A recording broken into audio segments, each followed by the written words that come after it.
A Dance with Dragons is the most polarizing book in the A Song of Ice and Fire series, not counting novels that have yet to release. It contains some of Martin's best and worst writings, and it very much contains the problems that have led the series to its currently stalled state. With that said, I think that the good and bad within A Dance with Dragons deserves to be analyzed. Today, I'm going to be ranking every single chapter in this book. I've said in the past that it is my favorite in A Song of Ice and Fire, but that's a weird statement, as there are parts of A Dance with Dragons that I think are weaker than any other part in the series. With that said, I think the last third of this book is the most consistently amazing in the entirety of the series. So, what I am setting out to do today is measure this book against itself, figure out which chapters I really like, which chapters I really don't like, and just do a ranking of all of them, as there are 73 in total, and that is way too many. But I set out to reread A Dance with Dragons about a year ago now, and I got through it, and in so doing, I was able to rank every one of these chapters. So I hope you'll join me in doing that. It's also worth noting the format. I'm going to begin every ranking with a quick kind of recap of the chapter in order to remind you of what happened in it, as I'm sure you don't have this as committed to memory as maybe I do after making this list. And I'm going to do that recap to keep things interesting and keep me on my toes in the form of a haiku in each one. I think I've done all of the syllables correctly for all of these, all being 575, but if I'm wrong, please rake me over the coals in the comments down below. I'd love to hear your thoughts on each and every one of these chapters. I think there's some surprises in here. I know I was surprised with how much I liked or disliked a few of these chapters, and I'd love to hear your opinion on what your favorite or least favorite or middleist or rank number 7 chapter is. I'll also say, even though this video is incredibly stupid, maybe the dumbest thing I've done, please like and subscribe if you want to support the video, as this was something that took a lot of work. Meanwhile, I'm going to go deal with my train sounds as John Connington deals with his bell sounds. But without further ado, let's get into the ranking with what I think is the worst chapter in A Dance with Dragons. 74. The Windblown. A sellsword's greeting, walking across foreign land. Hope this is unique. Spoiler warning, it's not. Coming right after the first chapter from the greatest viewpoint character in this or any book, which was all about the goings on in Essos, Quentin's second chapter feels doubly redundant. Nothing happens other than updating the reader on exactly what the Frog Boy's been up to recently, and it really exemplifies some of Dance's worst habits, that being this wheel spinning type of chapter that really doesn't contribute anything to the overall story. This really is the worst of that. I hadn't remembered the origins of Quentin's nickname as a frog, being that he quickly hops to attention, but really that's my only takeaway from this chapter. Nothing else of note happens. Quentin as a viewpoint character has some merit to him, but you could reasonably cut this chapter out and you would lose absolutely nothing. You could have the first chapter introducing him and then skip to when he's in Marine. Overall, I really just did not like this chapter. I feel bad about that, but it's really one of a few that actively makes me frustrated on reread. So that is why it is the worst chapter in A Dance with Dragons, at least in my eyes. 73. Daenerys 3. Gifts of the 13. The Queen will not abandon. Her people now free. A very boring chapter, which I know people think about a lot of Daenerys' chapters in Marine. In some cases I agree, in some cases I disagree, but in this case I absolutely agree. This is a little politicking with Karth specifically, and the most compelling bit is Daenerys kind of resigning to not go to Westeros and retain her rule in Marine when the Karthine offer her these ships to go and take her armies over. But Daenerys does essentially that like 15 other times in Storm and in this book. It goes on for far too long, and it feels pretty redundant with those other instances of this same event. She's about 3 chapters in this book that are exactly like this one, and this is the worst of them by a mile. It's worse by the virtue of being completely irrelevant. Karth plays literally no role in the rest of this book, and this chapter kind of sticks out like a sore thumb on reread. This chapter specifically was written very early on in Martin's writing process, specifically prior to the Dance Feast split, which explains a bit of the quality disparity. We know this was supposed to happen after Daenerys' time in the pit, and was supposed to be about her 3rd chapter there as well, but the order of her story was to be very reshuffled, and that might have improved the quality of this chapter, as it seems like in that original story, maybe this would be around when she goes back to Westeros. But as it stands, it's completely useless, which I love. 72. The Merchant's Man. Adventure isn't great, neither is this plotline, I'm sorry. Quentin is fine, though. While this is a decent introduction to Quentin as a character, I could really take or leave the action of finding a ship for this journey. Overall, it's really not great outside of introducing our new froggy protagonist. I feel like Martin's character introductions are generally quite strong, and you definitely feel like you know Quentin quite well by the end of this chapter, but there's also the resounding feeling that, man, nothing has happened in this chapter. Why did I need to see him find Passage East? What did this bring to the table? I get that having Quentin as a viewpoint does greater establish his role in the story and give his death, and yes, I think it's a death later in the book, more weight, but overall, I don't know, this chapter really just has nothing happening other than introducing Quentin, Arch, and Drink, and it's bad, man. Quentin really kind of shapes up later in the book, as I'm sure you'll see, but overall, this chapter is not it. It's not quite as bad as The Windblown, but it's certainly not much of an improvement. Sorry, little Dornish prince. 71. I'm realizing how many of these there are. Tyrion 7. Lion and bear march east, bound towards a queen unknown, way too goddamn long. I'm honestly pretty surprised that it took until the fourth worst slot to arrive at a Tyrion chapter. He's been kind of, in my view, the worst character throughout the entirety of Dance, at least on my previous read, so good on you, Tyrion, for only being near the bottom of the barrel instead of the very bottom. This chapter is a pretty decent journey of Tyrion and Jorah making their way through Verlantis, and the imp kind of puzzling out his new situation, but its main downfall is it's way too goddamn long, and feels like it's treading water in a way that the newly chained Tyrion cannot. It's the third largest chapter in the entire series, I think, behind the Clash prologue and one Elaine chapter from A Feast for Crows, but overall it really doesn't need to be. This chapter accomplishes nothing, especially as compared to those other ones. Specifically, the Clash prologue introduces us to new types of magic and the One True King, and Elaine's chapter has a lot of intrigue with setting up things in the Vale, but overall, this is just wandering through the city for a million pages, and it really drags for that length. Not a good chapter, and by far my least favorite Tyrion, but Tyrion's other chapters still aren't great. 70. Daenerys 1. New Queen and Old City. Harpy's sons seeking fresh vengeance, a shroud of burnt bones.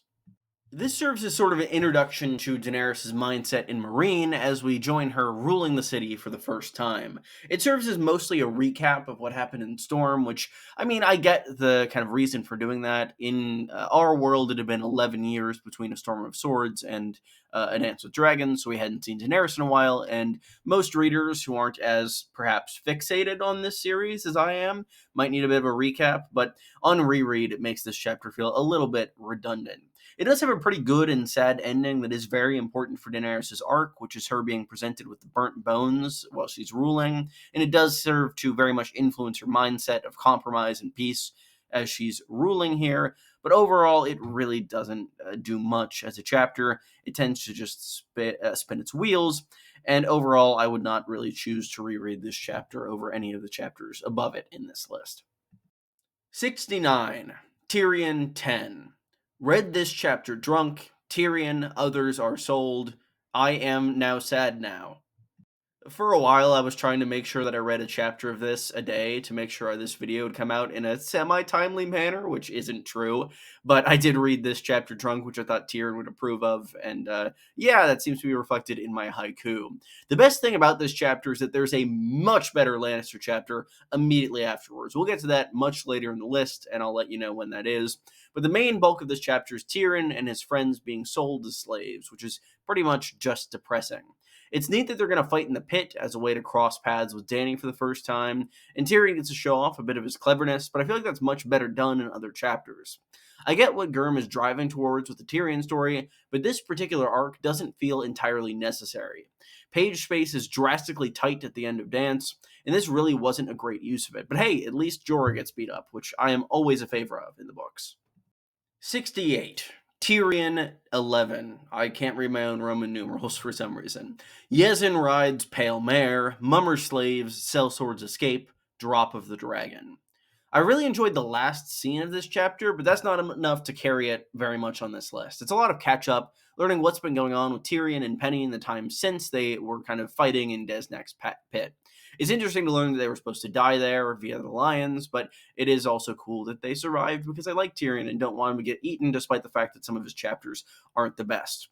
Tyrion poisoning Nurse with the mushrooms from Illyrio's manse is also a pretty great development, use of a Chekhov's gun, but most of the chapter isn't all that fun to read. It's just some pretty depressing slavery stuff and elements of information we already know from Dany and Barristan's stories, and a little bit of forward momentum that really isn't all that much, or traits that define Tyrion's chapters at this stage in Dance. With that said, the aforementioned ending scene where Tyrion is negotiating with Brown Ben is fun, and it's really good to see him kind of coming into his own and being witty again. That said, I do think his talking with the Second Sons and Brown Ben should be drastically condensed, because it's the last 2 chapters of his in Dance, and then the first 2 chapters of his in Winds, from what we've heard. So, really inefficient storytelling by Martin. 67. Tyrion 2. Ride along Essos, chilling with the cheesemonger, belied debts in blood. Apparently, this is the subpar Tyrion chapter part of the video. The main bulk of this passage is just going through Essos with Tyrion and Illyrio. It's not bad, it's just pretty unremarkable. He goes through and gives some hints as to his plans for Tyrion, and gives some tidbits about Griff, young Griff, and their band, which are quite interesting. A lot of the roots about the Blackfire theory and speculation thereof have their origin here, with some of what Illyrio says, debts in blood for the Golden Company and all that. And I do appreciate this chapter for that, but overall it's pretty unremarkable. It's definitely a step up from the previous 2 Tyrion chapters, but I much prefer once he gets to meet those aboard the Shy Maid, rather than the kind of build up to that part of his journey. No, 66, Don't Shoot, Davos 2. A diplomatic quest, Davos seeking Manderley to aid the true king. I know everyone loves Davos, I love him too, but please don't kill me. His chapters before his last chapter in A Dance with Dragons are pretty subpar. I think that his first 2 chapters are really inefficient in their storytelling, and really not much happens. I'm not a fan of them. I hope that this isn't too controversial of an opinion. But in Davos 2, our guy arrives in White Harbor and does some investigating amidst the common folk to figure out the Manderley situation and their loyalties. It's neat to see Davos kind of piecing things together on his own and using his ability to relate to the lower classes to do so. But overall, this chapter really doesn't quite feel necessary, and probably should have been combined with the next one or the one that preceded it. It really could have been an email, and it's an already overstuffed book, and that makes it a pretty grave sin. It also contributes to the fairly slow pace at the start of Dance, and I feel bad that Davos is mostly stuck in the beginning of this novel. I think that his chapters could have been better if they were a little more spread out, which is not to say that his ending chapters are bad. 65. Appendix.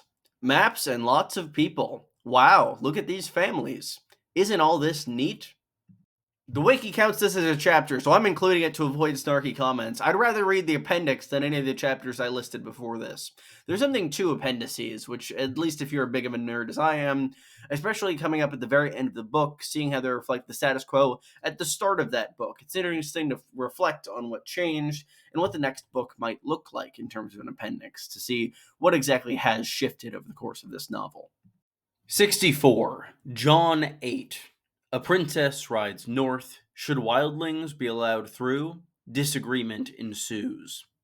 I realize the first and last line of that haiku can pretty much describe the entirety of the Jon story in A Dance with Dragons. This feels like his most bland chapter in the entire book. It's not bad, but it's pretty much just bickering and badgering over Jon's decision, which at this point in the novel we've already had a fair bit of. It's definitely necessary to establish the mutiny later on in the book, but going over plot beats we've already discussed at length does feel a little bit repetitive. Though there is a little bit of new action in sending Val to find Tormund north of the Wall. The mission to Hardhome is also broached here, which makes me wish we actually saw it like we did in the show. We know that Martin's original plan was to end Jon's story in the book with Hardhome, and to an extent I wish he had. Overall, just kind of a boring chapter. 63. Bran 1. Are we there yet, Bran? No breath, cold hands nature sought, a warg's recognition. I discussed this one a fair bit in Bran's Winter is Coming video, but overall it just kind of reminds me of boring Bran chapters from books past, most notably A Storm of Swords. There are some interesting little plot developments on display here. I love the parallels to the prologue and the reflection on Cold Hands, nature, and the journey. Overall, I just really don't like Bran's chapters prior to Dance very much, and this one very much feels as an extension of that. It's not a bad chapter, it's just obviously far, far from my favorite. I think this and Bran's second chapter could be combined fairly easily to save space in the book, and as mentioned before, that's an issue that a number of these lower ranked chapters have. That might allow for the famous fourth Bran chapter, cut from A Dance with Dragons, to actually make the final version of the book. 62. John 5. Apples and onions, fighters of the watch fed more, pomegranate nags. Again, not a bad chapter, but the first chronologically of John's that I'd call just okay in this book. It feels a lot like spinning the wheels at the wall, more convincing wildlings to join up in disagreements with Bow and Marsh, just like I talked about in John 8. It's not bad, it's not good. I like it a little more than that chapter because the kind of repetitive nature of these conversations hasn't quite worn on quite as much by this point earlier on in the books. And I do think that John giving food to the wildlings is a nice scene and a good parallel to Daenerys and Marine later on, but it definitely takes a while to kind of get going. Ultimately, it feels like any action can end this chapter. It really could have been folded into Jon's next one, like I said with Bran, so 61. Tyrion 9. Pig jousting on deck. Typhoon washes Red Priest away. Hope of freedom lost. This Tyrion chapter, again, isn't ranked very high, but it is higher than I thought it would be. We see the dwarf here embracing some of the lighter side of life, which is really nice to see at this stage of the book. Penny seems to be a really positive influence on him, and the pair joust in this kind of performance to lift the ship's spirits. If I could say that correctly on my fifth take, that would be nice. Later on, a massive storm hits, washing away Makoro and most of the crew. The chapter ends with slavers on the horizon and the promise of a fight. Honestly, I remember quite disliking this part of Tyrion's journey, so this chapter ended up a bit higher than I expected, but it's still quite low, as I said. There are far better chapters later on in this book, and Tyrion can do a lot better than this. 60. Daenerys 6. Il Astapori fed, a betrayal for love, gold, planning a wedding. This chapter is so remarkably similar to John 5 that it makes me wish that I had ranked them close enough together, but I think Tyrion really just slides in the middle there, as he might do in The Winds of Winter. We'll see. Overall, it's a pretty mediocre chapter, dealing with a ruler bringing food to their subjects. Again, something we'd seen before at this point in the book. Barristan's worried about the peasants having diseases, but Daenerys is a good queen and distributes food herself anyway. It goes a ways to discuss the kind of Targaryen light disease immunity that we've seen, but people do think that she might contract the bloody flux later on in Dance with her incidents in Daenerys 10 that we'll get to later on in this list. But we do know that Targaryens aren't immune to all diseases, as I believe Daenerys' great Emilian Great's aunt Maegelle died of grayscale.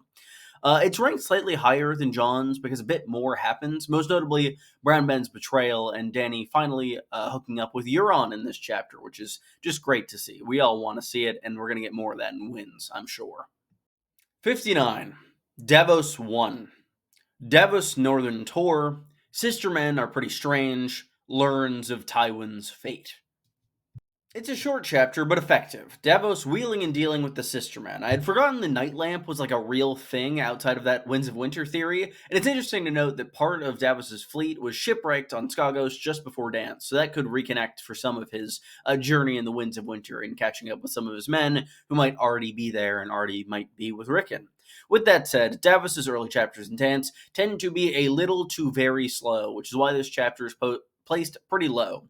Some of his earlier chapters could pretty easily be condensed into fewer pages to fit one of the 4 battles cut from the end of this book, which is a problem that applies to several point of views, but I do think it is a big thing with Davos. I think there are some misconceptions around Davos's chapters in A Dance with Dragons, most notably I think that the perception of his last 2 chapters very much raises the image of his first 2 chapters, which really aren't great, unfortunately. I don't know. His last 2 are still very good, as I'm sure you'll see. 58. Daenerys 5. Yunkai looks northward. Poor omens ride a pale mare. Dragons remain chained. This one adds to the political buildup from the past few chapters as other free cities are beginning to fall and Dany's options are dwindling quickly. She ends the chapter by resigning to marry Hisdar, forsaking her own desire for the sake of her city and her people, and it's not a bad chapter overall, it just sort of fades into the background as a part of Daenerys' story. This story seems intentionally slow at points, which I appreciate, but I'm not the biggest fan of this chapter in itself. I think it's kind of designed to see the failings of political peace and what that can bring. I think that's fascinating, and I'd love to learn about it in the larger context of Dany's story, but I don't particularly want to reread this chapter anytime soon. I also should note that all of this is subjective. It's my opinion about a book that I have read way too many times, so it's also your opinion about this book. But if you disagree with your new opinion at all, please let me know in the comments. I know internal conflicts can be tough, the human heart in conflict with itself and all that, so I'm excited to hear what you have to say. 57. Davos 3. Onion smuggler's plea falls on seemingly deaf ears. Man, the phrase really suck. I tricked you with making you think I like Davos's third chapter. I mean, it's okay. It's a pretty good chapter. It's a little frustrating, a little redundant, but that said, it is still a definite step up from his previous chapters. Davos's third outing is still a little strange. We really don't learn anything new or see anything new, and any action is immediately undercut by his next passage. It creates a really great bait and switch that benefits Davos the Fourth, but it does not really rise that high on its own merits. Davos is brought before the Merman's court and plays an incredibly frustrating game of diplomacy. The Manderleys, seemingly in lockstep with the phrase, just agree with everything the Lannisters say. On my initial read, I assumed this was Davos's final chapter, given his supposed death as seen in A Feast for Crows. I think that the main benefit of this chapter is having read A Feast for Crows before, because you do assume that Davos is going to die here, because we've heard that, oh, the Onion Knight has been executed, and the Turnip Knight is still at large, according to Arayan Waters. 56. Tyrion 1.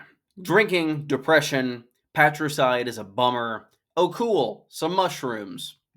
This chapter is a surprising focus on Dorne. It's witty and fun, and it's good to spend time with Illyrio, but it is overall depressing, which makes sense for Tyrion's story at this point. It's his first chapter back after killing his father. I believe it's the first chapter in the book that is not the prologue, which is cool to see, starting out with a Tyrion. And it really deals with the recovery from that fallout and adjusting to his new status quo, out of power and out of King's Landing. He's super down and out, and very much at his worst here, making it really not the most fun chapter to read. It is a very interesting heel turn for the Lannister, but I do think that there are other chapters that do a better job of demonstrating that. It's really cool to be back in Essos, though, and it is a very interesting change of pace for Tyrion, and I really do like the focus on Dorne. It's interesting how much Tyrion focuses on that as a potential, outlet. He actually independently arrives at Arion's Queenmaker plot, so it could have been cool if he was actually heading there, but it does make sense that he ends up with Illyrio. I can see why this could lead some people to believe that the house with the red door is in Dorne, as Illyrio's manse has now been associated with Dorne twice over through both Tyrion and Daenerys' eyes. 55. Jon 7. Vows to the old gods, venturing beyond the wall, news of King's progress.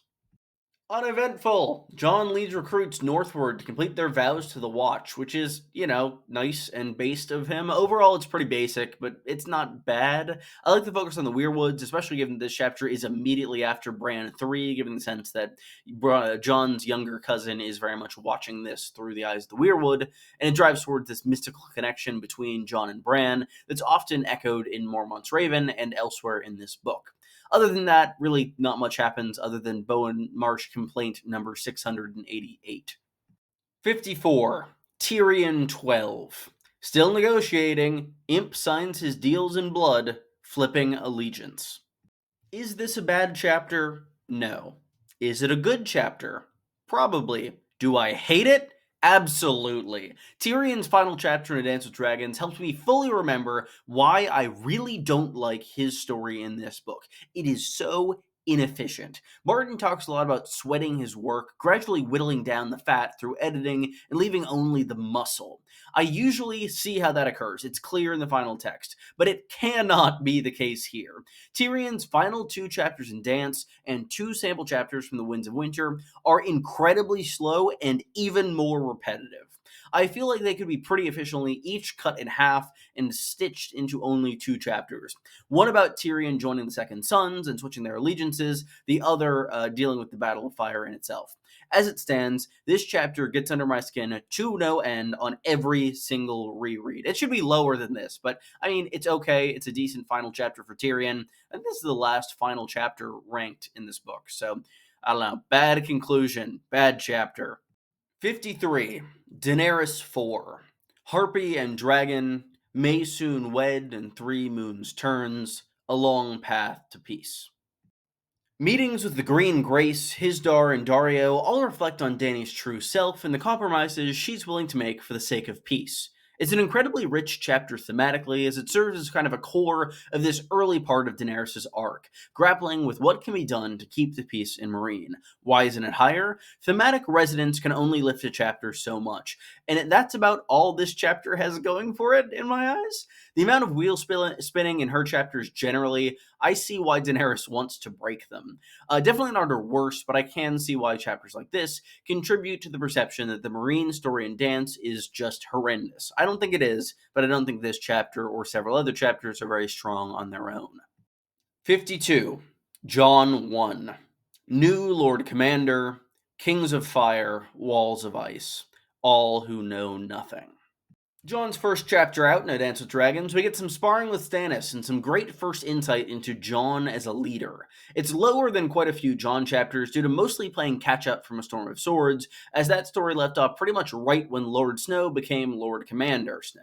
I quite like that it really focuses on his interactions with the Manus and with the Melisandre. I do feel like Jon's second chapter might have been a better introduction to a story in this book generally, and it very much impacted this chapter's placement to a decent degree. With that said, any chapter with Jon and the Manus of the Wall really can't be all that bad. Just a tad inefficient, which I think might be the word of the day. 51. Daenerys 8. Frog meets the dragons. Never trust a sellsword, Dany. New peace is tested. It's good, kind of. There are parts of this chapter that I really, really like. I really like Dany's peace being tested. I really like Dany's conversation with Ben Plum and hearing a bit more about his past.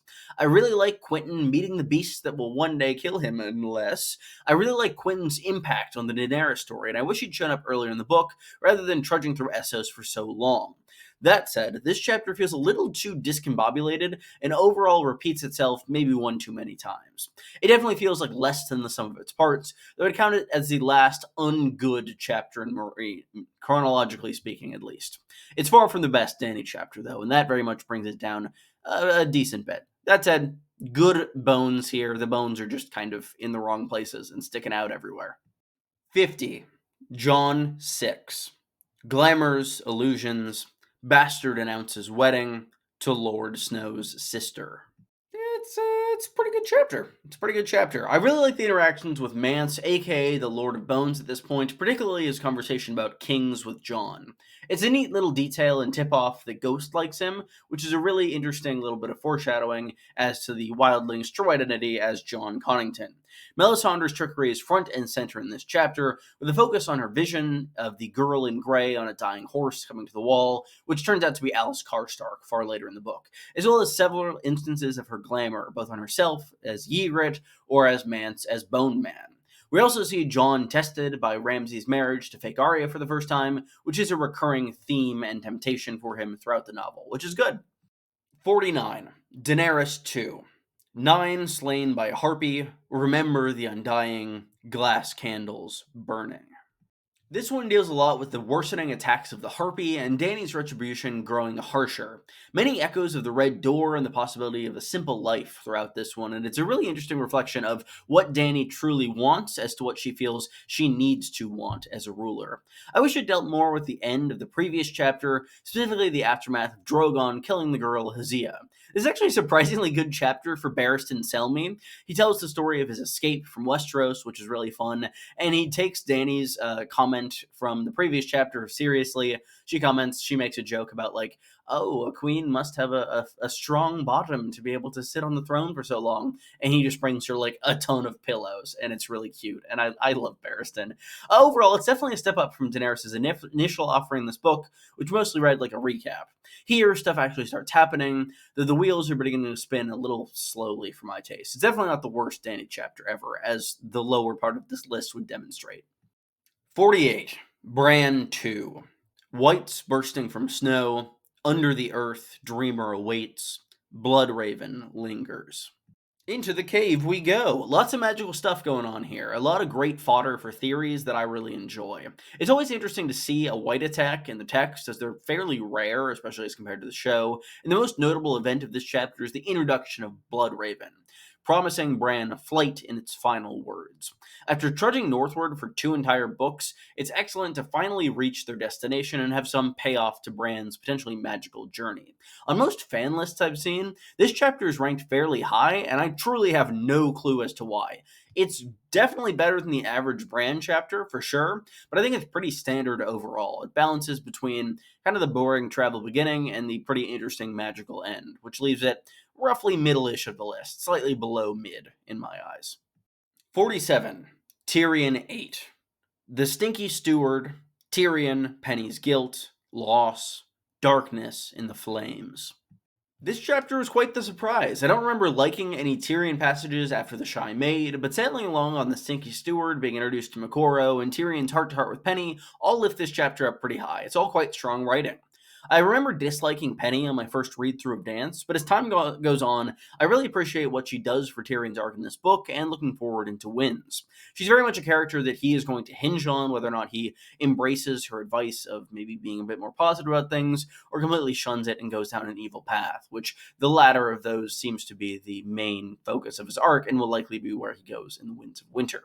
A rare instance of seeing some good in Tyrion, and a very dark book for him this chapter serves, and it makes me appreciate the latter part of his plot in this book a bit more, though I do wish it had fewer chapters devoted to it. 46. The Blind Girl. The streets of Bravos, proud by a cat without sight, a wolf in the night. Congratulations to Arya. She earns the distinction of being the only viewpoint in every single book of A Song of Ice and Fire. I always forget she's in A Dance with Dragons. This chapter's pretty good. It's a nice little self-contained story about Arya's training and regaining her sight. This chapter in and of itself isn't fantastic, but I see why it's necessary. Arya was perhaps the character the most hurt by the removal of the 5-year gap, so we need more training for her. It's a necessary chapter, but not necessarily my favorite. If I'm being honest, I'm not the biggest fan of Arya's chapters to begin with, but this one's pretty good. I'm a fan. 45. Tyrion 3. Ducks and half-maesters, griffs young and old, greeted as the Shy Maid sets sail. Congratulations, you all have made it to the first appearance of the greatest character in fiction. Tyrion 3 is a good chapter. I think this is the first chapter that I solidly like on this list. It's an introduction to Aegon's merry band, and adds some very fun characterization for both Haldan Halfmaester and Sir Duck, surprisingly. Duck specifically gets a lot of focus, as we get a lot of detail on his backstories. Also, Tyrion immediately compares Griff to Tywin, which I really enjoy, and I think it does a lot for both of these characters' arcs and perceptions of one another. This is the introduction to my favorite part of the Tyrion story in A Dance with Dragons, but it does take a bit of time to set up. Meeting all of these mysterious characters is pretty fun, and I always forget how quickly Tyrion clocks that Griff is Jon Connington. He ends the chapter talking about winged lions, or griffins, so it's pretty clear that he knows exactly who Griff is from their first meeting, like 10 minutes in. It's impressive, and really good deduction from Tyrion. 44. Reek 3. Remember your name, Warden of the North returns. Reek, it rhymes with freak. Theon's weakest chapter in Dance is still pretty goddamn good. The Roos is loose, and he carries this chapter hard. The new Warden of the North is a fascinating character, and his dynamic with his bastard, as well as insights into his thoughts and paranoia, are excellent. That said, this chapter is a touch weaker than the two previous Reek outings, and I think by virtue of lacking the surprise the first reading, or the interesting plot of the second chapter that Reek has so far. So overall, it is an interesting chapter. It's good to see the actual dynamic between Bolton and his son, who we haven't seen on page so far. And yeah, it's good. I like this chapter. It's just Theon's weakest outing, because, I mean, his other chapters are just a machine in Dance, as I'm sure you'll see later in this video. 43. Jon 3. A cold blade casts light. A king is burned, yet he kneels under blacksmith's shadow. Mance is allegedly, in parentheses, burned. John mulls over the situation at the wall. Bowen Marsh gives some objectively pretty great advice, and Lightbringer burns bright. There's a lot going on at the wall in this chapter, and it's a great chapter where John is accidentally wrong about nearly everything. I count this as the beginning of the growing tensions that'll eventually result in the mutiny, and it's interesting to see the kind of seeds be planted there. Bowen Marsh complaining starts a trend for this entire book, though most of his complaints, especially here, are pretty valid. I love the influence that Donald Noy holds over John's thoughts here, especially given his residency in the blacksmith's chambers. He's kind of a ghost who very much echoes throughout John's entire story in this book, and does very much start here. And it's a nice touch that John doesn't take the king's chambers. He doesn't think himself worthy of that, and he's taking the humble blacksmith instead. 42. The Discarded Knight. A new king holds court, Barristan the Bold, and the prince who came too late. Similarly to Theon, Sir Barristan's worst chapter is more like the least good of his chapters. There's still quite a bit to like here, especially Barristan's conversation with Quentin at the end of the chapter. It's interesting to see Hisdar's attempts to rule, especially through eyes as skeptical as Barristan's. It's also fascinating to see that, despite all of the challenges it's faced so far, Daenerys' peace still holds. It's still intact, despite her fleeing the city on Drogon's back. Or fleeing, maybe not the right word. Leaving the city is probably the better term there. It's hit so much time to build, and even the supposed death of the Dragon Queen really can't quite undo it. It's a solid chapter and provides a pretty basic and good outline for Barristan's story going forward, establishing his motivations in the situation in a marine without Daenerys Targaryen. 41. The Spurned Suitor. Deserters, traitors, remain in marine, trading, dragons for Pentos. It's good to see the Frog Boy hopping up in the ratings. This chapter and the Discarded Knight really pair together well. They're really a 1-2 punch, coming right back to back and having complementary stories, but this one slightly edges out its predecessor. It's a little shorter, a little more efficient. Quentin wheeling and dealing with the Tattered Prince is really fun, especially given his history with the company. Quentin's logic for staying in Marine is equal parts sad and understandable. Just wanting to avoid his dad's disappointment is a bit too real. Hatching the plan to steal a dragon is also quite fun to see and makes for an enjoyable read regardless. Also, I think this is the shortest chapter in the entire book. I haven't checked, I might be wrong on that, but it's really quick. It's only like 7 pages long. Good improvements, Froggy. 40. Tyrion 4. Syvas and secrets, bound together downriver, learning. Also, turtles. Honestly, this one reads like a Dungeons and Dragons travel session, and it does a great job of showing the dynamics at play aboard the Shy Maid and how the characters bounce off of each other, as well as Tyrion beginning to tease out some of the secrets on board. This merry band is beginning to become crucial to the future of Westeros, as I think they will be in Winds, so it's great to get to know them a bit. I'm also a sucker for history as a former history teacher, and this chapter explicitly contains a history lesson for young Griff. Overall, it's a fun chapter, and it makes me wish that Hugor Hill was aboard this ship for even longer. I'm probably overrating it slightly because of how much I love these characters, but I don't care. Very fun chapter, very good chapter. I like it a lot. 39. Jon 4. Rations dwindling. King receives bastard's counsel. Map is not the land. Lord Snow's war council with Stannis carries this chapter pretty hard. It's a fun interaction, but it's not really incredible on this list and as compared to other chapters, as Stannis acts a bit out of character in here. He's a little dumber than he usually is, and I'm not quite fond of that. That said, he is dumbed down for the sake of giving Jon some good moments, which I do enjoy, but overall, I do think it detracts from Stannis' character just a little bit, and I'm not a fan of lessening him, as I think the show did that well enough. Overall, I think it's a fine chapter. It shows off Jon's strategic skill and proves that he is of some worth to Stannis, and I like that we see his continued influence throughout this book stemming from his interactions late in Storm and early on in Dance. It's good setup for future problems of the Watch as well, particularly drawing attention to food shortages and Jon's conflicted loyalty and involvement to the Wars of the Seven Kingdoms. I just wanted to take a moment and congratulate you for arriving at the really good chapter line. Everything prior to this point has ranged from stuff I dislike to actively pretty good, but all of it had at least some flaws. Everything above this is honestly incredible. They might have some minor issues that I'll talk about here and there, but From here on in, deciding which chapters are actually good as compared to their contemporaries is a lot more difficult. So if I rate your chapter lower than I think it maybe should be, or you think it maybe should be, definitely let me know in the comments below. I'd appreciate any likes and comments and subscribes as well. Generally, I forgot to plug earlier, so I don't know. This is a long video. This is a lot of work. It's going to take forever to edit. I'm looking forward to it. But honestly, the placements are going to continue to shift even after I write the script. So it's going to be an interesting time. I'm guarantee I rank your favorite chapter a little lower than you think it should be. So definitely get angry at me in the comments. 38. The Sacrifice. King of Fire, Icebound, The Frozen Crofter's Village, From the Storm, Iron Rides.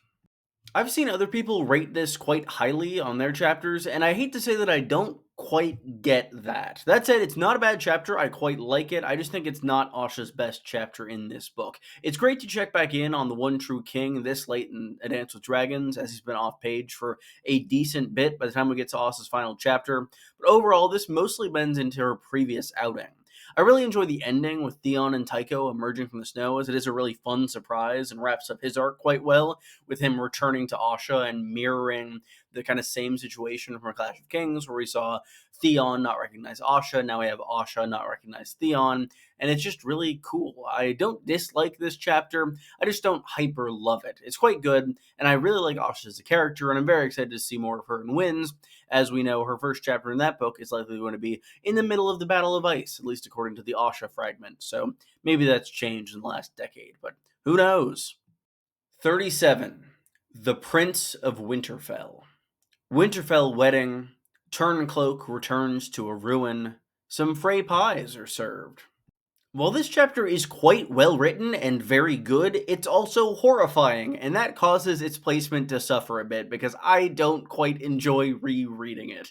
The main highlight for me is seeing Reek snap back into being Theon for the most part of this chapter after having that very interesting interaction with the Weirwood where it seems like Bran is talking to Theon through the roots, only to finally revert to Reek at the very end of the chapter. Theon absolutely should have killed Ramsay here, but alas. The final scene might be the most evil and horrifying thing that happens in the series, and I really don't know if I can forgive this chapter for that.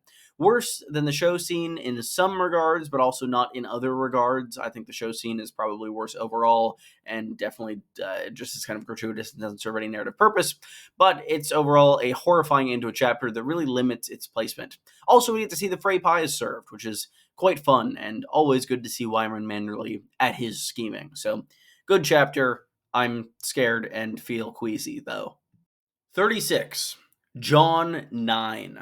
Arrivals at the Wall, Giants, Debts, a Queen, and more, Grey Girl, Dying Horse. This is a very good Jon chapter. It serves as sort of a breath of fresh air for the Wall in Castle Black, as a wide variety of new characters arrive for the first time this book. Jon's decision-making is probably at its best in this chapter, and there are a lot of pretty interesting reveals throughout. Most notably the Iron Bank's desire to support Stannis, and the Karstark betrayal, heralded by Alice Karstark's arrival. 1-1 interacting with Patchface is another highlight that I love. Two of the greatest characters in the entire series. Interacting was not something I anticipated when I started this book, and honestly I forgot it happened until this reread. It's also great to see Jon's interactions with the Queen, and how he continues to navigate these very tenuous political circumstances between Queen Selyse, Alice Karstark, the Wildlings, his brothers at the Watch, and it's so many different directions in which the Lord Commander is being pulled, and it builds towards the mutiny really well and establishes some of the chaos that will serve as its backdrop. He's a great young leader, and this chapter, I think, is one of the best ways it's shown off. 35. Daenerys 7. The dragons many loves, Hisdar, Dario, Quentin, Spar, for the good queen's hand. Oh, what contrast! Unlike past Dany chapters talking about things that will happen eventually or elsewhere, stuff is actually happening in this one, here. Dany's love for Dario is pretty sweet and fun to read, and this chapter serves as a high point of her devotion to peace and Meereen, turning down both Quentin and Dario's marriage proposals for Hisdar. Rather than compelling desire or the desire for Westeros in itself, she decides to seek peace for her people here in Meereen. The arrival of the Dornish is also pretty good, as is Dany deflecting the Green Grace's barbs, and Quentin's arrival in this chapter really justifies his story in my eyes. Even if we know how I feel about the vast majority of his chapters, seeing them much lower down the list. Though it is worth noting, one of them is yet to appear. I wonder where that one is. Who knows? Who could tell? Not me. 34. The Wayward Bride. Kraken beached northward, flees an uncle and husband, but not the fiery heart. An unexpected chapter, to be sure, but a welcome one. It's great to be back with Asha, and she's in a very different circumstance than we left her. Specifically, she's fled to her situation in the Iron Islands rather than fighting or fawning or freezing, and she's residing in Deepwood Mott, holding this castle she claimed back in a Clash of Kings when the Ironborn were raiding the north. This is an interesting chapter where she learns of a number of political developments in this region, most notably of Theon's survival with a letter from Ramsay, and it is really neat to see, especially her battle towards the end, being attacked by the one true king. This chapter also definitely wins some bonus points in my heart by having a wink to my favorite Shakespeare play, with trees, i.e. enemies cloaked in pine branches, moving towards Assa's position, just as happened in Macbeth. This is really fun and just a neat kind of detail by Martin that I really haven't heard talked about before, but it does make sense. In that book, it was prophesied that Dunstanwood would come to kind of take down Macbeth, and in this situation, Asha sees the wood coming to get her in sort of this symbolic imitation of the fact that she should probably be at sea and not in the middle of the land as an Ironborn. 33. The Queen's Guard. Barristan Selmy stands alone, far from home. Shavepate's coup begins. Our final new viewpoint for Dance finally arrives, Sir Barristan Selmy. We've already had one chapter for him in the ranking, but this is his first chapter chronologically. And what a viewpoint he is. It's fascinating to hear so much history from Sir Grandfather, as he even remembers being knighted by Egg, which is really fun and a connection to Dunk and Egg stories. The entirety of the political situation in Meereen has been turned on its head via Dany's sudden departure, and it's up to Barristan to navigate the aftermath.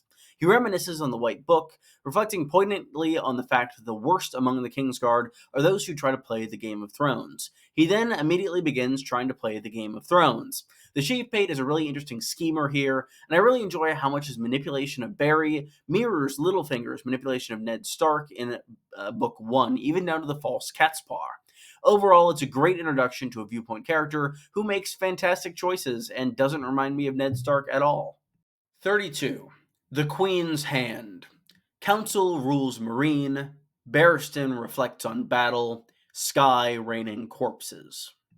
Barristan's first and final chapters are back-to-back in my ranking. This one is good, but it's definitely a bit slow for this specific point in the book. It's very much a falling action, and I feel like it's a little strangely placed for me. It's placed exactly between Jon's death in Jon 13 and the final chapter of the book, which is this big moment for Daenerys, which we'll get to in a minute.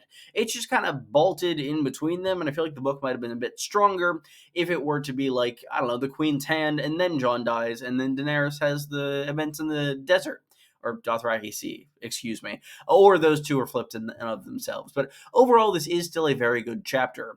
It's a good way to wrap up the Shapepate's coup and establish the ground for the Battle of Fire in the Winds of Winter, but overall, I don't love it, mostly because that battle actually doesn't happen. Barristan definitely has stronger chapters elsewhere in the books. I wouldn't call this one bad, but it is definitely not the best he has on offer. 31. Tyrion 6. Twin games of Syvas, our dead dwarf returned to life, spells Westeros doom. This chapter being centered around 2 games of Syvas that Tyrion plays is neato, and the entire interaction with Aegon that inspires the prince to go west is perhaps the cleverest thing Tyrion does thus far in the series, since he doesn't do as much scheming as he does in the show. And I do think it'll definitely be the most destructive at the very least. Tyrion is kidnapped by Jorah at the end here, and by now you're aware of my feelings the chapters that follow, but this chapter in itself is rock solid. I want to place it lower because it marks the end of his journey aboard the Shy Maid, and I wish he had an entire book devoted to that. But Tyrion 6 is still quite fun. I like seeing Aegon, and I really think it establishes his character in a way that the previous chapters had not. 30. The King's Prize. The Kraken's daughter, chained, carried through the snow. The King's March, halted. I never realized how close together Asha's 3 chapters are grouped, but she is probably the most consistent character in this book for me, bar one very notable exception who I'm sure you can guess. As the bleak reality of a winter march sets in, the pieces are prepared for the night lamp, I really like that this chapter comes right after the Turncloak, showing that the Greyjoy siblings are trapped on opposite sides of the impending conflict before Theon is able to escape. Asha and Stannis interacting is as a lot of fun as any interaction with Stannis is, as they're two very tough and stoic characters, but in very different ways. It's also a nice change of pace, as we haven't gotten to see Stannis or his supporters since he left Jon at the Wall fairly early on in Dance. It's bleak, but it's a great chapter. 29. Jon 11. Negotiating, Tormund's wildlings turn south, the daggers soon rise. Any chapter that begins with Jon's rather steamy description of Tormund Giantsbane is alright in my book, and it should be apparent by now that my book is a paperback copy of A Dance with Dragons. This chapter sees Jon negotiate passage south for the wildlings and navigate the consequences thereof. This one really solidifies the theme of both Jon's and Dany's stories in A Dance with Dragons, the struggle and sacrifices required for peace. Both of these young Targaryen rulers must navigate a hostile world, attempting to obtain peace for the sake of their people. These two parallel arcs are what I believe to be the dancing dragons in this book's title. Seethe, cope, and rage, Bowen Marsh, because I think Jon's decisions in this chapter especially are fantastic. 28. Reek 1. The Dreadfort's horrors revealed through familiar eyes, an identity lost. This was one of my favorite chapters on initial read of A Dance with Dragons. Horrifying descriptions followed by the growing dread of slowly realizing exactly who this broken and twisted character is. The reveal that Theon survived and what he's become is truly incredible if it hadn't been spoiled by the show. It does a great job of introducing the reader to Ramsay's cruelty and hinting at deeper northern politics and goings on. I wish I could have experienced this without knowing of Theon's survival prior. Though Martin did strangely spoil Theon's return pretty thoroughly on his Nattleblog before Dance's publication. With that said, outside of the surprise of Reek's survival and current state, this chapter doesn't have a ton going on. But that's okay, because it's mostly setting the stage and backdrop for the North in A Dance with Dragons. It's pretty short, but this initial surprise very much elevates it in my eyes. 27. Cersei 1. The Queen's Confession. Before His High Holiness, atonement soon looms. The Return of the Queen, the woman who so thoroughly carried A Feast for Crows, so that book by no means needed carrying, comes back to us once more. It's great to be back in King's Landing after being so far removed from it for so long, and to return to Cersei's cell is pretty bleak. We hear her confession to the High Sparrow, which I think is a really underrated scene of political dueling. Cersei has to confess to just enough to be granted concessions, but not so much as to be immediately executed. It is neat to see her actually walk that line after being so reckless in the last book. It establishes that she actually can play the Game of Thrones if pushed to it, and that is a fact that we know from A Game of Thrones, A Clash of Kings, and A Storm of Swords. Kevin later arrives, and the pair play catch-up on recent political events. The chapter ends with the first discussion of the Lioness's Walk of Atonement, and Uncle Kev being urged to give Qyburn a white cloak, no questions asked, for no reason in particular. I really like this one. Cersei's chapters are just always great. 26. Daenerys 9. A city of stone, blood, an ancient pit restored, fire made flesh takes flight. I don't think it's a controversial statement to say that Dany's story is the most hated in A Dance with Dragons. None of that sentiment should be reflected on this chapter at all. It was initially envisioned by George R. R. Martin as her second chapter in the book, and it serves as a climax to her story in Meereen. She's been building towards peace and stability in this unfamiliar city for so long, and she's forced to watch the fighting pits, the symbol of everything she's stood against, reopen. Drogon appearing, causing chaos, and eventually fully forming a bond with his rider is a magical moment, rivaled only by Daenerys 10, A Game of Thrones. Plus, Belwas allegedly gets poisoned, and Dany sees Tyrion for the first time in a jesting joust. This chapter is excellent overall, and it honestly probably deserves to be higher than it is, but I do think that there are a fair few chapters in this book that are even stronger somehow. It's interesting to think how the book would have turned out if this had been Dany's second chapter, but I think overall the kind of pontifications on peace and what it takes are pretty good, though the story might have been more exciting if Martin had gone in that direction. 25. Tyrion 5. Amidst the sorrows, scheme revealed, a ship attacked, encroaching stone plague. This is the peak of the Tyrion story in A Dance with Dragons for me, and it doesn't rise particularly high. Sorry, buddy. The air of tension aboard the Shy Maids continues to crescendo as they travel through the Sorrows, specifically regarding their fear of the Stone Men. They pass landmarks that are some of Martin's more direct metaphors, being the Bridge of Dreams, which is broken, and just the Sorrows generally. And Tyrion seizes the moment to confront the crew about their plan to crown Aegon, which you learned from Halden Halfmaester in the previous chapter. The group patches the same bridge twice, which is a weird magical moment that really isn't rivaled by anything in the series in terms of just an unexplained occurrence. And at that point, the Stone Men attack. This chapter gets docked infinite points for being the reason the best character in the series is doomed to die, which prevents it from being the higher on this list. But even with that shackling its placement, Tyrion 5 is still an incredible chapter. Also, I quite like the ending. It's rare to get a cliffhanger regarding Tyrion's survival, giving his status as Germ's teacher's pet. Germ. No germs, just grayscale. 24. Melisandre. Lady Melisandre, but once Melanie, Lot 7, conceals kings, visions. This is perhaps the most left field chapter in the book, and getting to looking through Eyes of the Red Sorceress really results in some interesting reveals for the reader. She's been around for 3 books at this point, and it's fascinating to see the woman behind the curtain. This is like if Oz was suddenly a viewpoint character in The Wizard of Oz. And we really get to see a number of explanations for her magic and what really isn't her magic. Trickery, as well as an absurd amount of prophecy, much of which is still theorized to this day, is a main focus of this chapter.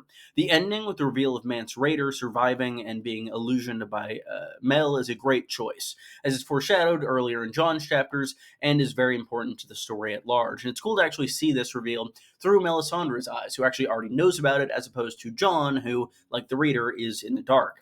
This and another chapter we'll get to in a bit are the most prophetic chapters in the series, likely only rivaled by The Undying, and I really appreciate that in both instances. So, Melisandre, I'm looking forward to hearing more from you in The Winds of Winter. 23. The Ugly Little Girl. A gold poisoned coin pays the Nightwolf's way higher into Vault of Faces.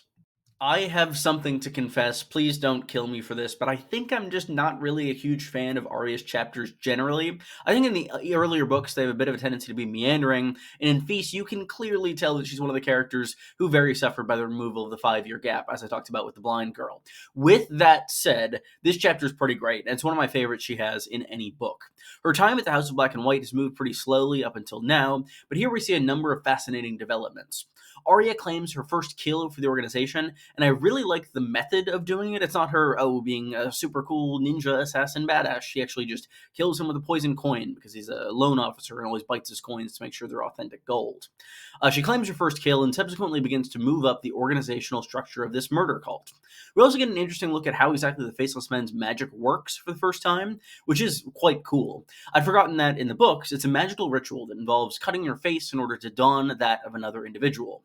While her story up until this point has been slow, Arya's long-awaited progress in The Ugly Little Girl cements it as a pretty great chapter, though it is her final until Mercy in the Winds of Winter. 22. Jon 10. Wedding at the Wall, binding the North in wilds, fire amidst the ice. Probably the high watermark for Lord Commander Snow's story emotionally, this chapter sees a wedding between a northern lady and a member of the Free Folk. We get to see a bit more of the faith of the Lord of Light, and overall Jon's doing pretty well in this chapter. It's sort of a final reprieve for his story before things start to go downhill quickly in his remaining 3 chapters. He also captures Cregan the Karstark, and their conversation in the ice cells is pretty neat. His being there might come into play if Jon's body is eventually stored in the ice cells, as some speculated it will be. Overall, this is a pretty great and unexpectedly happy chapter, and it's just nice to see the kind of genesis of this new noble house of the North, House Then, which, I don't know, someone might have a video on. That would be pretty neat. 21. Jon 12. Free folk pass the wall. A letter brings grave tidings as Jon's war begins. Strangely, Jon's 12th chapter might be the one I remembered the least from my previous journeys through the series, and honestly, I'm quite happy about that. This chapter is packed to the gills with poetic language and plot progression. There's a super strong opening with Jon having this dream where he's very clearly Azor Ahai, killing ghosts from his past. We then move to the main action of the awake part of the chapter, being the long discussed and negotiated passage of the free folk south of the wall. We get a lot of back and forth between Jon and Tormund in this one, which is always was a welcome addition as these groups passed through the wall. To cap it off, it closes with Cotter Pike's dire letter from Hardhome, which takes the cake in my mind as the most ominous passage of the series, perhaps. John's imagined sword isn't the only thing ablaze here, as the Lord of Commander's final stretch of chapters is absolutely on fire. 20. The Turncloak. Snowfall, Winterfell, old identity returns slowly, Dustin explores crypts. It's really funny to see everyone so happy about the snowstorm at Winterfell, not knowing what will come of it. They're really excited that it's going to slow Stannis down, but it ends up trapping them all in Winterfell and making them all go insane. Barbary Dustin carries this chapter pretty hard, as her conversation with Theon in the crypts is one of my favorites in the book. It gives a lot more insight into this important political player, as well as her backstory with Brandon Stark, who we really hadn't heard much about before this specific chapter. We also see the Winterfell snowmen, which seems to be sort of a hint towards some sort of northern conspiracy, be it grand or otherwise, and it's sort of the baseline for Winterfell in this book, as it kind of continues to crescendo and build from here. We really reacquaint ourselves with this location in this chapter, as we actually haven't been in this castle since A Clash of Kings, so it's really nice to be back, and this is a good reintroduction for both Theon and us, the readers. 19. Victarion. Two gods of flame, sea, fill the Iron Captain's sails, a horn bound in blood. Victarion's travels feel like a snowball rolling downhill. You can feel it gaining momentum, and his fleet is consistently described as growing in size throughout this chapter. Victarion's just doing shit this entire chapter. It's pretty nuts. It's by far the funniest chapter in Dance in my mind, with the famed Dothraki Sea incident where Vicky kills a guy with a single hand for laughing at him, freeing slaves to immediately use them as a sacrificial offering to fire and sea, and Victarion's sudden devotion to two gods, which is going to go great and not backfire on him at all. This chapter has a strangely positive tone, maybe more so than any other in this book. You can tell Victarion really thinks he's come into his own, and honestly, I love that for him. It's a really great contrast from his previous chapter, The Iron Captain, or The Iron Suitor, I believe it was, and my only complaint is the ending is pretty abrupt and unsatisfying, and it reads like there was some further material cut. 18. Cersei 2. A lioness shorn, shame, shame, shame as the city sees the torture of their queen. Man, the Walk of Atonement writing is just brutal. Cersei's pride and vanity is stripped away, and she's forced to endure a great shame for all the realm to see. Her journey throughout the city, walking down one hill and up another, is framed incredibly well and fantastically written. Readers can clearly track Cersei's declining mental state as her march wears on. In particular, the beginning portion is a great reminder of Tytos' mistress's walk of shame. It's a great parallel to the shame of Cersei's grandfather's mistress and Tywin's overall impact on his children as a whole. Cersei hallucinating the faces of her enemies and family in the crowd is also remarkable writing, and I really enjoy it. It's something the show really can't capture, and I think it's a great way to do it. And the chapter ends with the reveal of her champion, Robert Strong, aka Sandor Clegane. Pretty bleak chapter, but its writing is incredible, and any Cersei chapter is great in my book. 17. Reek 2. A dog's deception, delivering a lost fortress to monsters' clutches. Ramsay and Reek's deception to capture Moat Cailin is the main action at play in this chapter. I thought it'd be tough to top Reek 1, but it really does. Reek is wearing the mask of Theon here, and it's excellent, as we begin to see bits of his identity peeking through this facade. While the initial Reek chapter is a wonderful surprise and great in its own right, I prefer the story and events contained within this chapter. It's the first chance we get to really view this internal conflict within Reek/Theon, as the memories of his identity, sparked by Ramsay's scheme to capture Moat Cailin, begin to bubble to the surface. Also, this is one of the few scenes from this book that I think is adopted super well in the show. It's pretty much one-to-one, and I do credit with that being adopted earlier in the show than a lot of this book. I believe this scene with Theon and Ramsay taking Moat Cailin is in Season 4, as opposed to much of this book, which is in Season 5 and 6. So overall, that makes its legacy a bit more cemented than certain other chapters here. 16. Prologue. Abomination. Stranded amidst the others. Abomination. I think this is my favorite prologue in the series. A Game of Thrones prologue is definitely up there. I think it's close to tied with this one, but Dance edges it out just a little bit. Varamir is a fantastic viewpoint character, and he's an incredibly interesting monster, giving great insight into the magic system of warging and skin changing. We've seen it through the eyes of Bran, Arya, and Jon, but none of those three really know the true strength of their abilities. Varamir is an expert, has been doing this his entire life, and we get to learn a lot of the limits and strengths that go along with warging, as well as the concept of a final life that goes on after the individual's human death.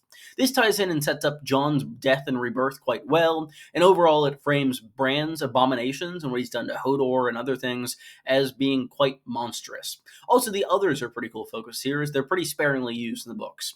It's one of the very few chapters where we actually do get to see them, and I very much appreciate it for that.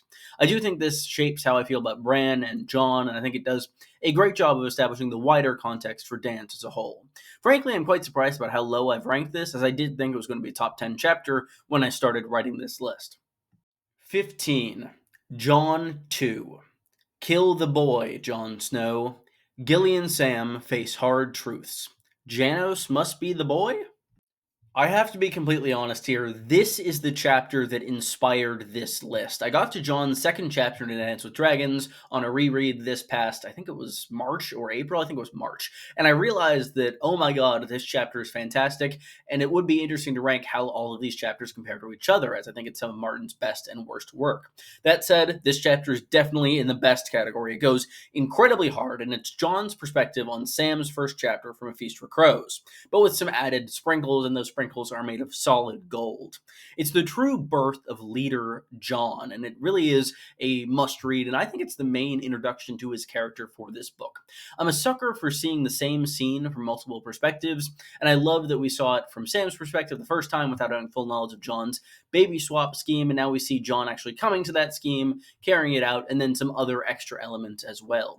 The execution of Janos is just so excellently done, and I do think that that really elevates this chapter as well as a lot of really nice little Aemon stuff, which is great given that Aemon has already died by this point in the series, as he died in A Feast for Crows. But since this takes place in the past, we get to see him one last time, and he gets to tell Jon to kill the boy, which is obviously iconic.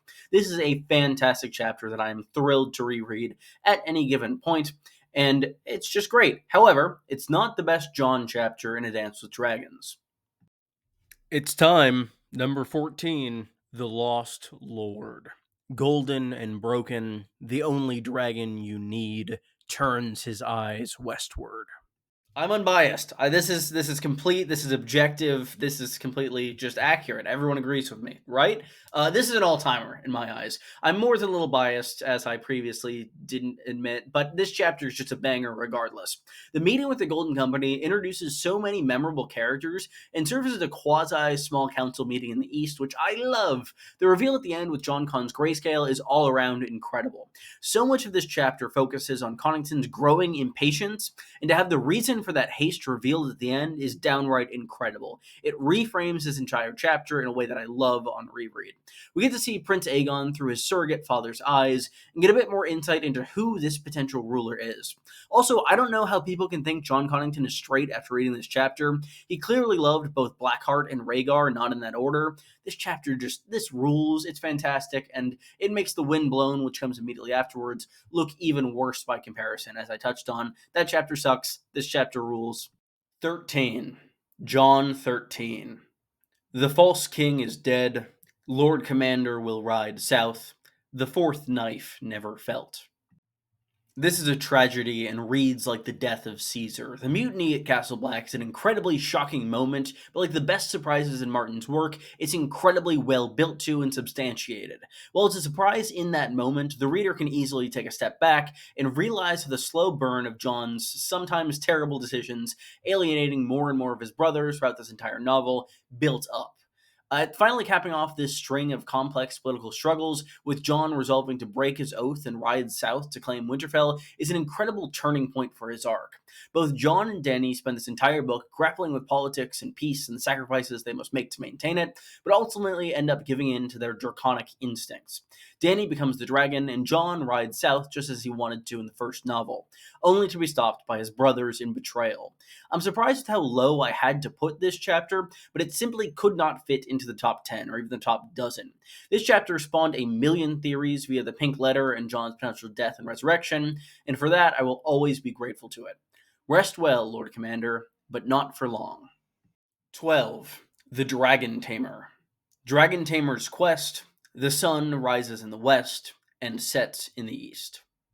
The highest praise I can possibly give this chapter is that it almost makes Quentin's prior chapters worth it. It's pretty classic fantasy, which I love. An unlikely hero breaking into a fortress to steal a dragon. I really like the beginning of this chapter where Quentin reflects on his journey so far and what he truly wants from his life. It makes his death even more tragic and reflects on the ways in which he's been shaped by his father. Once we get into the pyramid, this chapter really kicks into high gear. The descriptions of the dragons and their lair are incredible. It's nice to see the focus on the non-Drogon dragons for once. The description of Rhaegal and Viserion scales make me really wish we'd gotten to see them so colorful in the show, and I love them kind of hanging and burrowing almost like bats or just animals in these caves. Quentin seems to form some slight connection with Viserion before getting vibe checked and microwaved by Rhaegal. R.I.P. Frog Prince, gone too soon. He is gone. Right when his chapters start to improve, he leaves us forever. Unfortunately, I do fully believe that Quentin is definitely dead following this chapter, so, as I said, rest in peace, little Martell. 11. A Ghost in Winterfell. Snows, tension mounting, ghosts and hooded men walking beneath old God's eyes. I would say that the main character of this chapter is the Blizzard, trapping everyone in Winterfell and forcing these unpleasant allies to face the grim reality of their dynamics and the mounting murders and the potential of Stannis outside their walls creates a great build of tension in this chapter. Theon walks with ghosts, listens to Bran and the Weirwood again, and seemingly finally reclaims his name. I'm not against the idea that Theon himself might be the murderer in Winterfell, but I do think there are a number of other plausible candidates. Overall, this chapter is a great read with the second best chapter title in the series, in my eyes.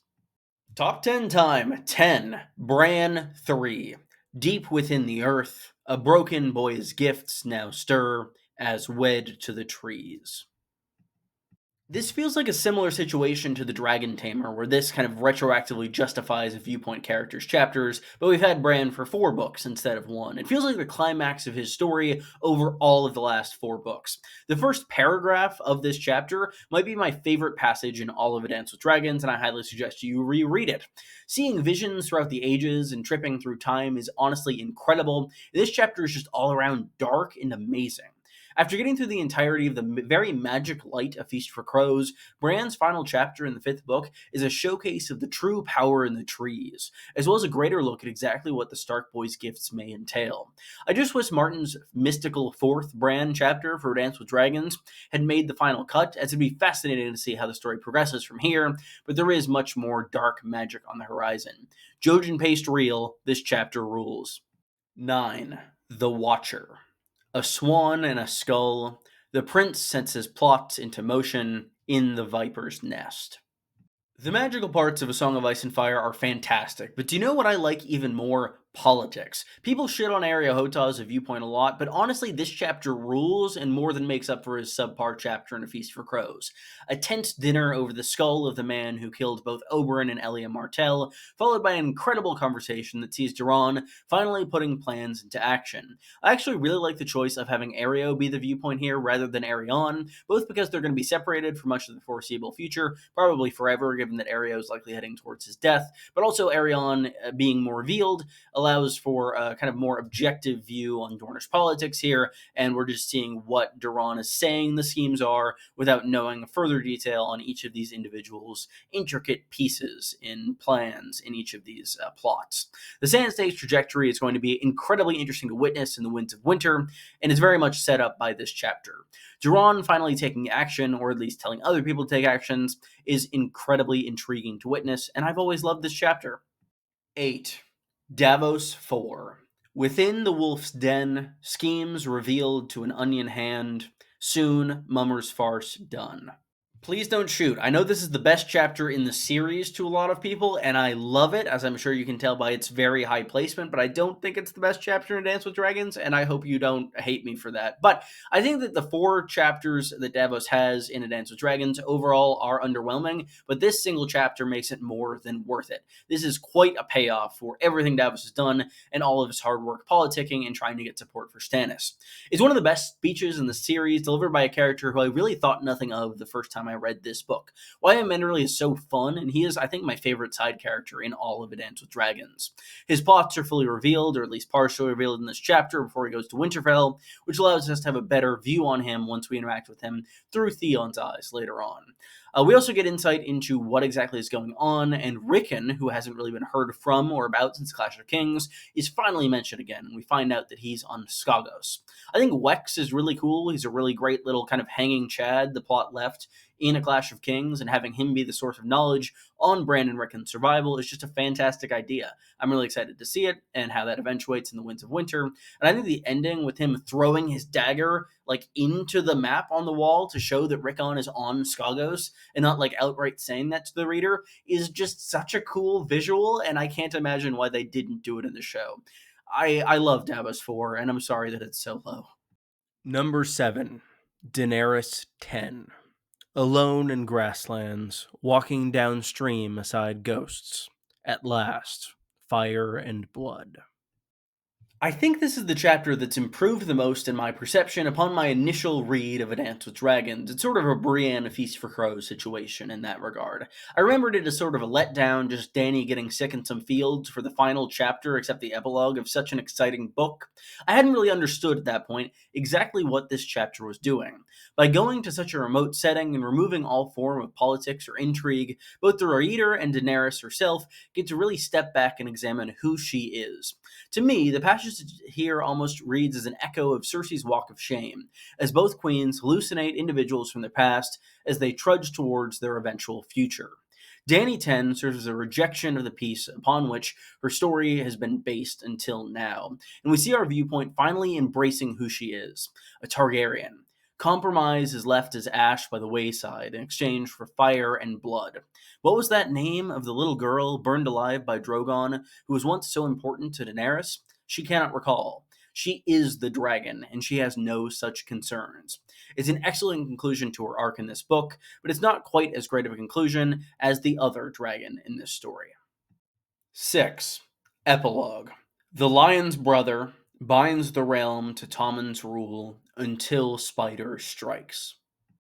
Our Fallen Angel. In my video for Dance's anniversary this year, I ranked this as my third favorite chapter. Upon reflection and rereading all of the chapters in this top 10, its rank has fallen by almost half. With that said, it's still a phenomenal chapter. On my first read through of A Dance with Dragons in 2016, this was my favorite chapter. It has everything anyone could possibly want. An interesting new viewpoint we've known for all 5 books sheds light on the politics of King's Landing, which has largely been in the background for all of Dance's runtime.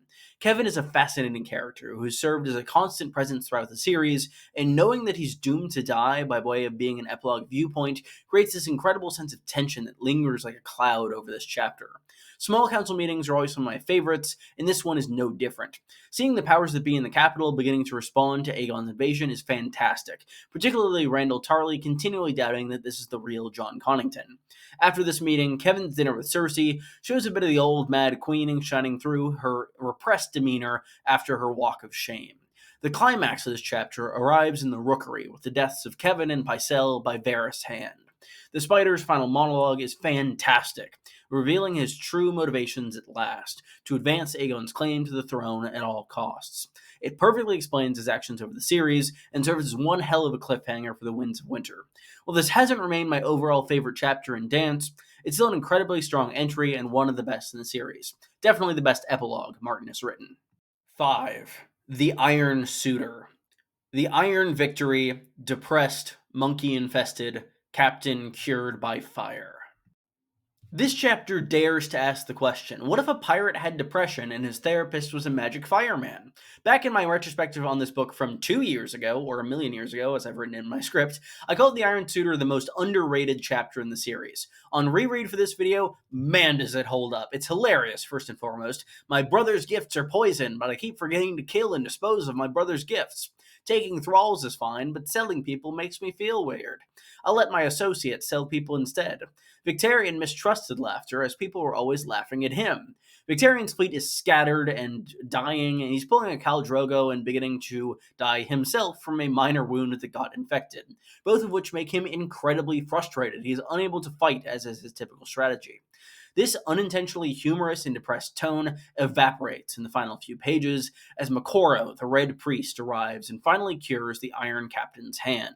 The last two paragraphs of this chapter shift to an eerie, detached perspective, unlike anything else in the series, that I absolutely love. While his other chapter and dance may be funnier slightly, I prefer the darker tone of the Iron Suitor, and I think it's Victarion's best chapter to date by a wide margin. 4. Theon. A flight in the snow, Greyjoy Prince returns at last, in the old god's eyes. The climax of one of the best storylines in this novel has an appropriately excellent finale. Theon finally, fully regaining his identity is fantastic and wonderful, and we see and hear the past echoing throughout the halls of Winterfell in this chapter. We see the tension that's slowly been building bubble over into a confrontation between Wyman and the Freys following the murder of, I believe it's Little Walder. I always had the Big and Little Walders mixed up. The Lord has his throat slashed in the aftermath of this murder, and the tension just continues to build to the point that both the Freys and the Manderleys are sent out to deal with Stannis. The escape plan reads like a heist movie, and I really love the role of the Spearwives and Mance. This is a very creative use of these characters who'd previously just been relegated to Jon's story. Theon's motivation to seek even death rather than risk returning to Ramsay fully paints the desperate state of him and Jane's circumstances. It's a phenomenal chapter where both of those characters seem to die in the end as they leap from the walls of Winterfell, and I love the reveal in Asha's final chapter that the two of them survived, as I said in my description for that chapter. It's great. I love Theon. 3. Jaime. Brackens and Blackwoods, an eternal rivalry. Brienne deceives us. This might be my biggest personal preference pick in the entire ranking. Jaime's only passage in A Dance with Dragons so thoroughly rules that I'm okay with the fact that he doesn't have any sample chapters out for the Winds of Winter. Jaime lifts the siege of Raventree Hall, deals with the Blackwood Bracken beef, and overall serves as a pretty good negotiator, much better than he had been in the past. I think this chapter gives great insight into the nature of history and the eternal grudges that families can form, and oftentimes the reflection of each of these accounts are based on just these stories that are passed down. These dueling stories of the Blackwood betraying the Bracken or the Bracken betraying the Blackwood. Also, Hoster Blackwood seems like a really cool kid. He reminds Jaime of Tyrion, which I enjoy, and I hope we see more Big Hoss and wins. This chapter also contains my favorite Jaime quip when he walks in on Lord Jonas Bracken in the midst of relations with a woman named Hildy. To quote from this chapter, "You took me unawares, my lord. I was not told of your coming, and I seem to have prevented yours." Jaime smiled at the woman in the bed, which just, I mean, come on, Jaime's fucking hilarious. Also, Brienne's arrival at the end is super unexpected and a really cool cliffhanger. I'm really excited to see how the two deal with Stoneheart, and it is fascinating how quickly she comes out, as I think Brienne's in like the last two paragraphs of this chapter and pretty much nothing else. With that said, I'm really happy to see this kind of ancient grudge be fully focused on page as it was on screen in House of the Dragon Season 2. So overall, Jaime 1 is a fantastic chapter. 2. The Griffin Reborn. Connington Reborn.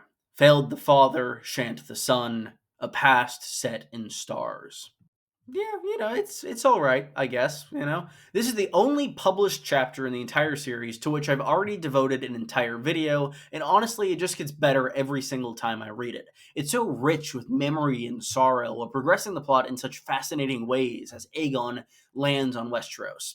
That cause has been off-page for about half the runtime of the book at this point, so to check back in with them and reclaim Connington's old seat is quite a ride after almost forgetting about them for half of the novel. This chapter contains some of my favorite quotes in the entire series and serves as a portrait of John Connington the man. He is the Griffin reborn amidst the ashes of exile, yet doomed to repeat the mistakes of the past on an even larger scale. I would get the entire text of this chapter tattooed on my back without hesitation. But it's not number one, because if you come at the king, you best not miss. I should explain a little bit before I get to number one. I've said that The Griffin Reborn is my favorite chapter in the entire series, and that is true, and it is still true. But I think there is one chapter in A Dance with Dragons that, within the context of A Dance with Dragons, is slightly better than The Griffin Reborn. The way I tend to describe it is that, like, The Griffin Reborn is this magical gold leaf paper that goes on top of the best ice cream sundae you've seen in your entire life. But would you take that gold leaf paper, or do you take the biggest and best scoop of ice cream in the entire world? That final chapter is this scoop of ice cream. 1. The Kingbreaker. The White Knight ascends, steps of a great pyramid, casting down the king. Oh my god. This chapter single-handedly makes Barristan's inclusion as a viewpoint character worth it. Yes, having so many viewpoint characters bogs the story down, but it doesn't matter. Should we have gotten the Battle of Fire in this book? Absolutely. But this chapter was worth the Myronese knot. The Shave Pate's coup finally shattering the peace Daenerys worked so long to achieve is an incredible sequence to read. You can feel the tension building over Sir Barristan's previous chapters until it's finally released here. This entire passage echoes Ned's coup in A Game of Thrones, yet I somehow like this one even more, and yet no one talks about this one. I'm surprised that Barristan himself doesn't think about Ned at all here, given that the White Knight was actually present for that former coup. Barristan thinks so consistently about knights soiling their cloaks and the mistakes of the past, yet he cannot recognize that he's currently being manipulated into soiling his cloak and making a massive mistake and playing the Game of Thrones. This reads as a second Duskendale, but one that the reader is actually privy to through the eyes of the man doing it. Barristan's sequence in the throne room is my favorite in the entire book, with the deal against the pit fighter being one of the best written sequences of action by Gurm in the entire series. He always talks about the benefits of armor, and this is the chapter that really sells that and shows it off. Then capping it off with the reveal that the dragons have been loosed, which we haven't seen at this point, as the Dragon Chamber is the next chapter after this one, is an incredible cliffhanger to leave us on. I've said in the past that Dance doesn't have a climax, but this chapter has thoroughly proved me wrong. This video has been more work than anything else I've worked on for this channel, so any support on it would be greatly appreciated. I really enjoy hearing comments or people liking the video, subscribing to the channel. All of that is free, and it really helps me and the channel out quite a bit. I talk a lot about A Song of Ice and Fire on this channel, so I hope you'll consider subscribing as well. I'll probably talk about shows as well, with Duncan Egg coming up. So yeah, thank you for 55,000 subscribers. That is what this is celebrating, and I'm very excited to make many more videos and hopefully just, I don't know, continue to analyze and entertain on this channel for as long as I possibly can. So again, thank you all for watching, and I will see you in future videos that will be coming very soon. Thank you again. Goodbye. Thank you for watching. All your support means the world. It's snowing on Mount Fuji.